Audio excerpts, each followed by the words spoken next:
నమస్తే, welcome to our channel. నేను మీ ప్రియాంకారావు.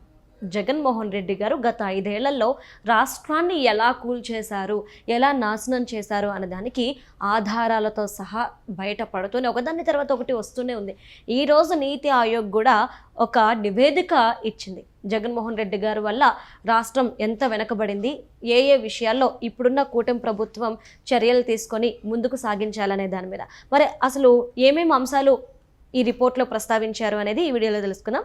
మనతో మాట్లాడడానికి senior journalist doctor Durga Vadlamani గారు ఉన్నారు. ఆవిడతో మాట్లాడదాం. నమస్కారం మ్యామ్. నమస్తే అండి మ్యామ్, నీతి ఆయోగ్ నుండి ఒక రిపోర్ట్ ఏపీకి వచ్చినట్లు తెలుస్తుంది. అంటే ఏ కార్యక్రమాల మీద దృష్టి సారించాలి, ఫస్ట్ ప్రయారిటీ దేనికి అనేది ఏమంటారు? అసలు ఆ రిపోర్ట్లో ఏముంది? అంటే నీతి ఆయోగ్ ఇండియన్ సెక్టార్కి సంబంధించి ఒక నివేదిక వెల్లడించారు. అంటే వైకాపా హయాంలో, అంటే వైసీపీ హయాంలో ఈ సేవారంగం అనేది ఏ రకంగా వెనకబడిపోయింది, ఒడిదుడుకులకు లోనైంది అనే అంశం మీద వాళ్ళు చర్చించడం జరిగింది. అంటే వైసీపీ హయాంలో ఈ రంగాల మీద దృష్టి సరిగా కేంద్రీకరించలేదు, ఉపాధి ఉద్యోగ అవకాశాలు వాళ్ళకి సరిగా కల్పించలేదు అనేది అర్థమవుతుంది. మేము అంత చేసాం, ఇంత చేసాం, మేము అభివృద్ధి చేసాం. మొన్న ఒక 2 గంటల 15 నిమిషాలు ఒక ప్రెస్ మీట్ పెట్టి మేము చంద్రబాబు నాయుడికి, లోకేష్కి సినిమా చూపించామన్నారు కదా. ఇవాళ కేంద్రమే చెప్తోంది మీరు చూపించింది సినిమా కాదు అని.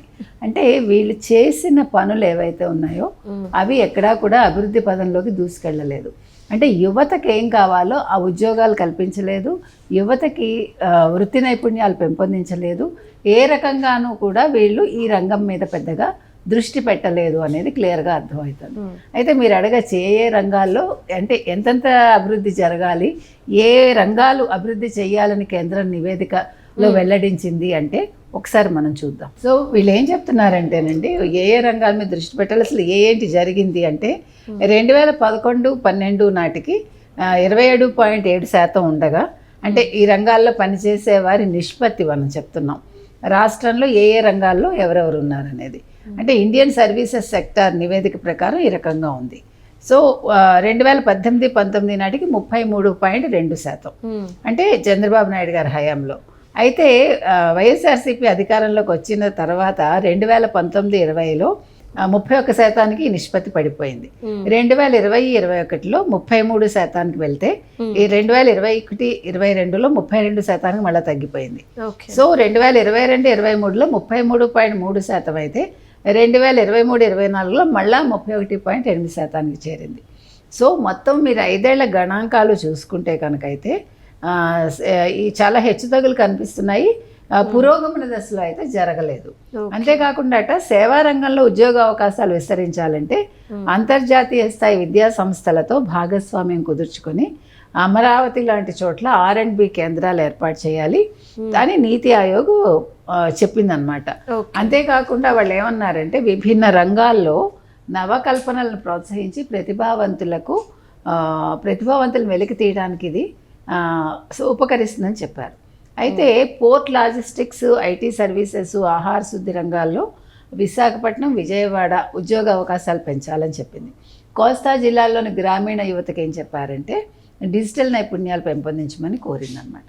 సో మొత్తం అసలు 23-24 నాటికి రాష్ట్రంలో వివిధ రంగాల్లో ఉద్యోగుల వాటా ఏ రకంగా ఉంది, ఉద్యోగాల వాటా అనేది చూస్తే హోల్సేల్ అండ్ రిటైల్ వ్యాపారంలో 31.4% ఉంటే రవాణా, స్టోరేజ్ 15.7%, విద్యలో 8%, అంటే ఉద్యోగాల వాటా మనం మాట్లాడుతున్నామండి.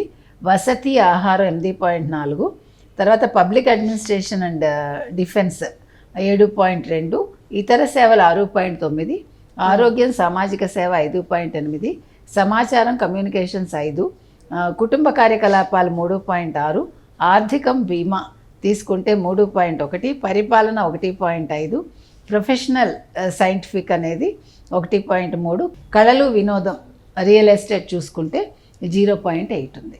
సో మొత్తానికి మీకు ఓవరాల్గా అభివృద్ధి అనేది కుంటుపడింది, పెరగాల్సింది పోయి మీకు 2018-19కే 33% ఉన్నది, అది 2023-24కి మళ్ళీ అక్కడే వచ్చింది. అంటే హెచ్చుతగ్గులకు లోనయ్యి అది పెరగకుండా మళ్ళీ సేమ్ స్టేటస్ కోకి వచ్చేసింది.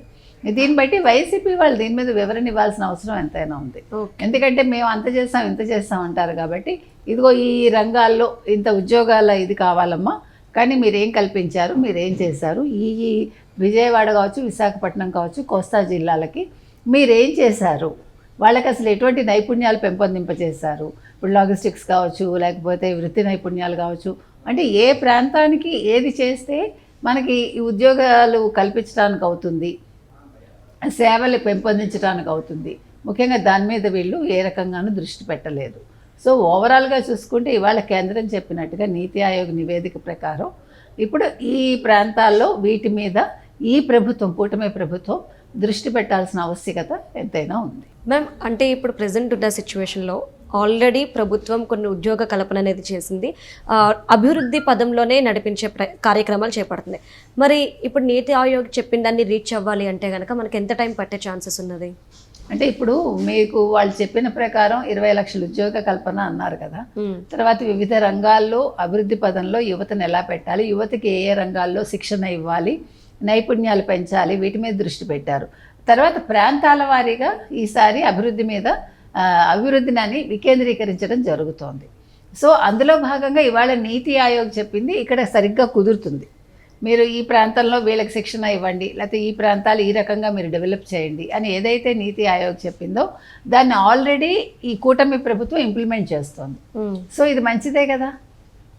అంటే వాళ్ళు నీతి ఆయోగ్ చెప్పిన దాన్ని ఆల్రెడీ ఇక్కడ వీళ్ళు ఇంప్లిమెంట్ చేయడం మొదలు పెట్టేసినట్టే. అందుకని ఎంత టైం పడుతుంది అనే కంట ఎంత శాతం వృద్ధి రేటు రావచ్చు అనే దాని మీద దృష్టి పెడితే మంచిదన్నమాట. సో ఖచ్చితంగా వీళ్ళు 33% నుంచి వాళ్ళు ఇప్పుడు 2025 కాబట్టి 29 నాటికి మనం అంచనా వేసుకుంటే, అంటే ఏడాది చూసుకోవాలి, 25, 26, 26, 27, 27, 28, 29. సో ఒక్కొక్క ఏడాది 1% పెరిగినా కూడా వృద్ధి రేటు పెరిగినట్టే, అంటే వీళ్ళు దృష్టిని పెట్టినట్టే. కాబట్టి మనం ఓవరాల్గా గబుక్కని ఇంత పెరిగిపోవాలి అనే కంట ఎంత పెరిగింది అనే దానికంట ఎంతమందికి అవకాశం దొరికింది, ఎంతమందికి శిక్షణ దొరికింది, ఏ ప్రాంతంలో ఏది అభివృద్ధి చెందింది అనేది చూసుకుంటే కూటమి ప్రభుత్వం ఇప్పుడు ఆల్రెడీ దృష్టి పెట్టింది కాబట్టి వీళ్ళు సరైన మార్గంలోనే వెళ్తున్నారు అనేది ప్రూవ్ అవుతుంది. Okay, right. Thank you so much ma'am.